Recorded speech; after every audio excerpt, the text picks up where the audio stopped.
Welcome replay viewers, welcome live viewers.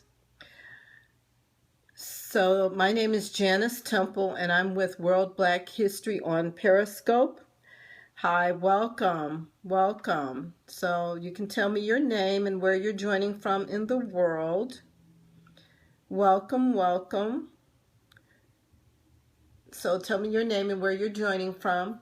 So today, hi, Miss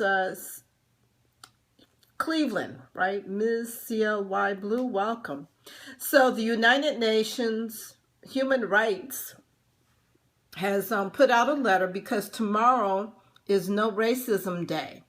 And they're saying that very little progress has been made in tackling racism and xenophobia around the world for International Day for the Elimination of Racial Discrimination, which is Monday the 21st.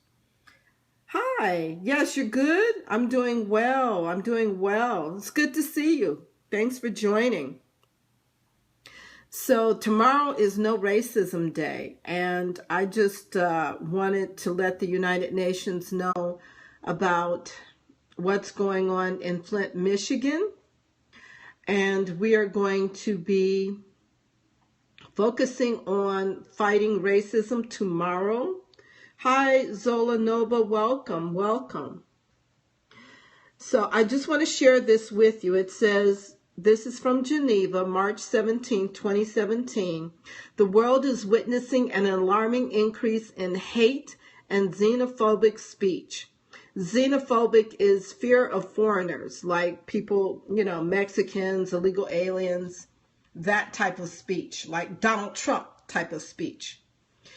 Say 3 United Nations experts on racism and discrimination in advance of the International Day for the Elimination of Racial Discrimination, which is on Monday. Much more needs to be done by governments around the world to protect vulnerable groups and punish the perpetrators. Impunity has become the norm for what are heinous crimes, and this is a very alarming situation, said the Special Rapporteur on Contemporary Forms of Racism, Mutuma Routier, the chair rapporteur of the Working Group of Experts on the People of African Descent, Mier Fanon, Médès, France, and the chairperson of the Committee on the Elimination of Racial Discrimination, Jose Francisco Cali Taze. 15 years after the Durban Conference, very little progress has been made in tackling racism, Afrophobia, racial discrimination, xenophobia, and related intolerance, the human rights experts said.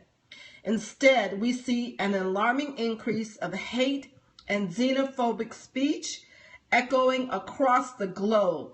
Political leaders, public figures, and even mass media stigmatize and scapegoat immigrants, refugees, asylum seekers, and foreigners in general, as well as minorities, they cautioned. So they see it. They're saying, they see you, Donald Trump, calling out names here. They see you. The experts expressed concern over recent calls by politicians and officials for the mass arrest and deportation of foreigners. This sort of behavior encourages acts of violence against vulnerable groups, they complain. The group also highlighted the underreporting of racist and xenophobic acts, stressing the need for strong law enforcement and criminal justice responses. They also recommend human rights education to raise awareness and promote tolerance. So I think that's what Donald Trump needs. That is what Donald Trump needs. States must live up to their responsibilities on xenophobia, racial hatred, and intolerance to prevent pandemic levels in a global context where there are now large movements of people which exasperate tensions, they said. The UN experts called on governments to establish appropriate anti-racism action plans as well as equality bodies and to provide adequate redress to the victims. They also highlighted the need for collecting reliable data in order to monitor changes. So now I want to share with you guys Tamashian. He was in Flint, Michigan yesterday passing out water. And one of the biggest challenges this man shares, I want you to listen, with the people getting the water. I had it at a bus, and I ended up spilling a whole case trying to get it. So you think the biggest thing is to have people out here to deliver it to the house? Oh, God, that is a blessing, not only to elderly people and stuff, it's a blessing to young people who don't have the strength to do it. Yeah. Okay, it's just like today, my church is True Light. It's right here on Carpenter Road, and there. We're giving out water. I'm going up there to help pass out, but I never take it from up there. Okay. Mm-hmm. Okay, I always try to leave that for the people, but y'all don't know how much y'all help people out who basically just ain't got the strength or need to help. Y'all don't know, you're a blessing in disguise and stuff. And how about people and stuff who are worried about being deported and other things? The one thing we owe to people anywhere, no matter what, is air and water. Fresh and clean water. That's right, brother. Okay? Right. It doesn't matter where they come from. Air and water. Air and water. So Flint, Michigan needs water. They need churches to go and to pass out the water in Flint, Michigan. They need people to go into North Flint. The man is saying that the children cannot get the water because they don't have the strength to carry a case of water. A case of water, 35 pack case of water, a 32 pack case of water is very heavy. Senior citizens can't get the water. They're dropping off the water downtown and at church locations. But most of the people do not have cars to carry the water. A child can't carry water on a bus, a case of water on a bus.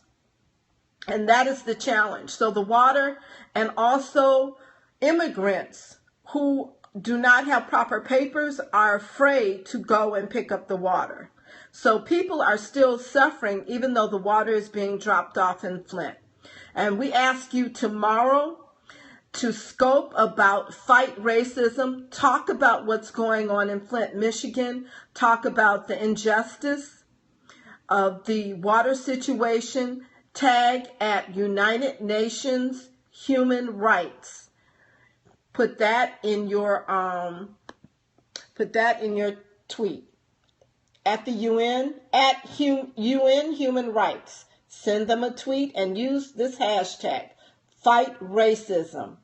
Tomorrow is Fight No Racism Day, and use the hashtag Fight Racism. Thank you.